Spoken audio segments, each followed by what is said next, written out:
Earlier this week, the Nigeria Customs Service seized a shipment of arms and ammunition from Turkey worth about 13.9 billion naira at Onne Port in Rivers State.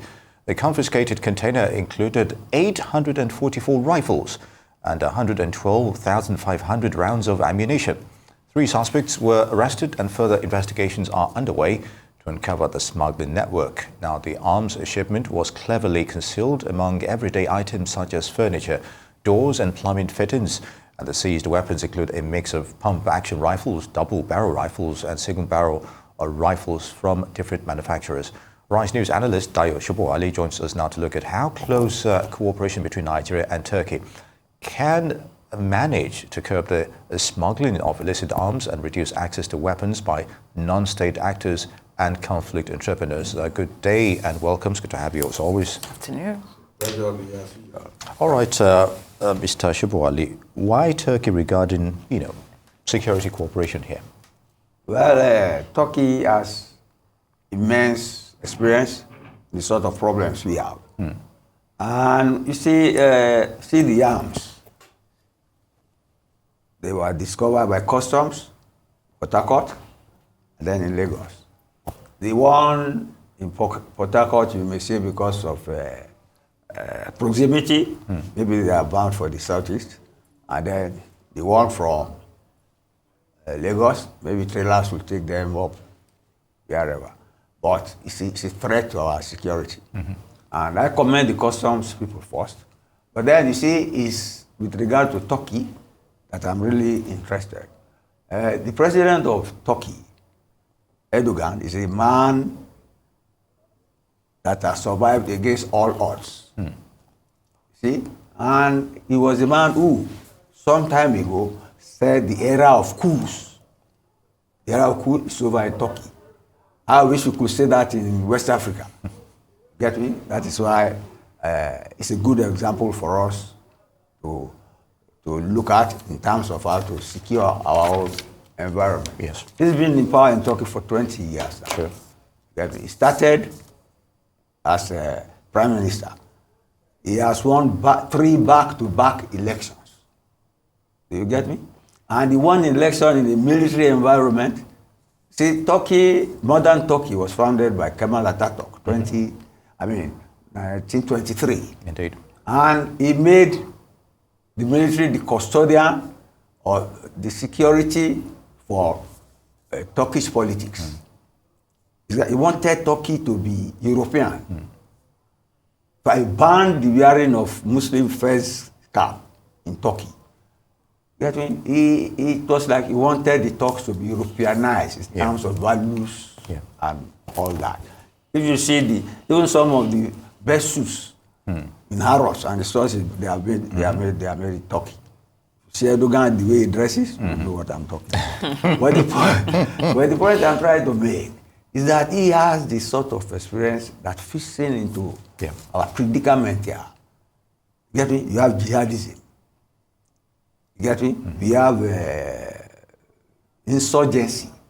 He's fighting PKK, just like we are fighting Boko Haram. And he's fighting it all over the world. Yeah. You see, Turkey is a country in a hurry, but in a dilemma. It is situated in the heart of Europe. It wants to be a member of NATO. It's a member of NATO.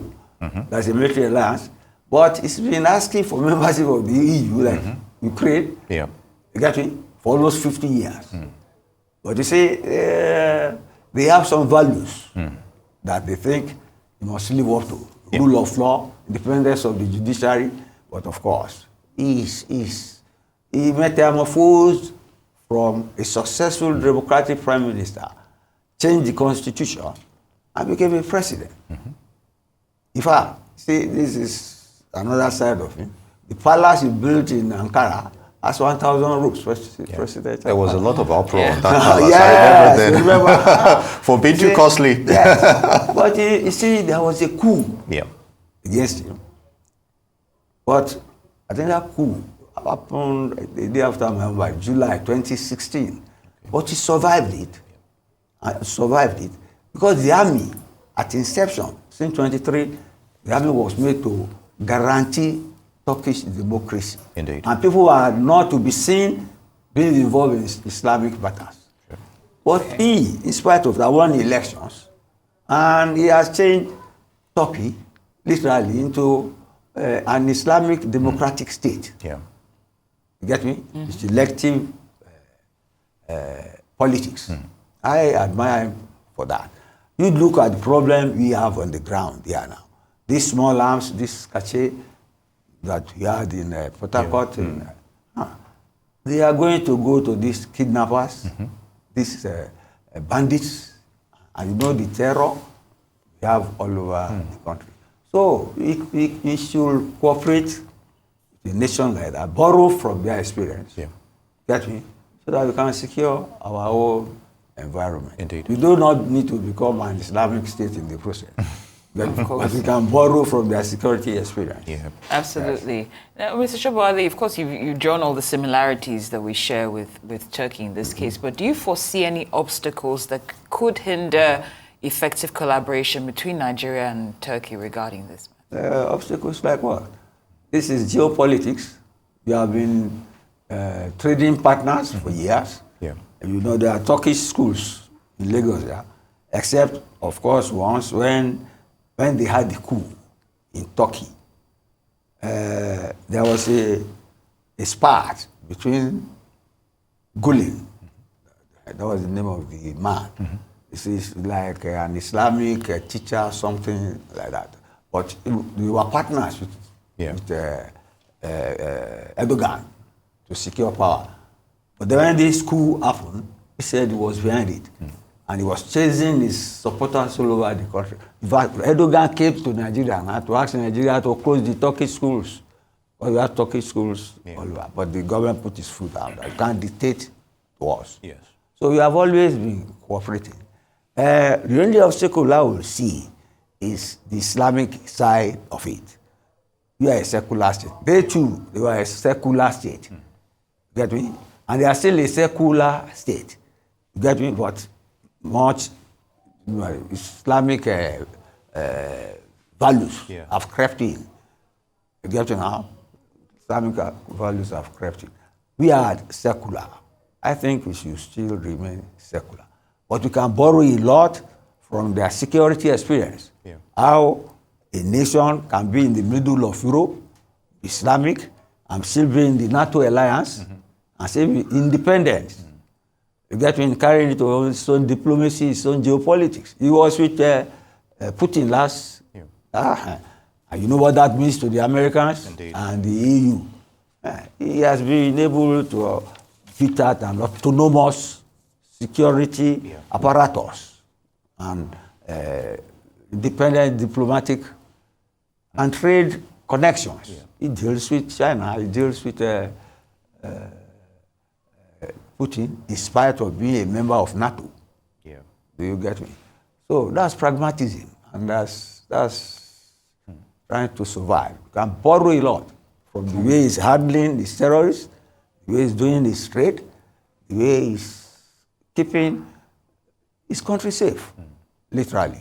All right, Mr. Sobowale, I was going to take you, yet again, you've already answered what I was thinking at that point in time, regarding the obstacles, especially when you talked about secularism of Turkey. But you can't hide the fact that at some point, even Erdogan, at several moments, has maybe aligned himself to groups like Hamas and other extremist organizations as well.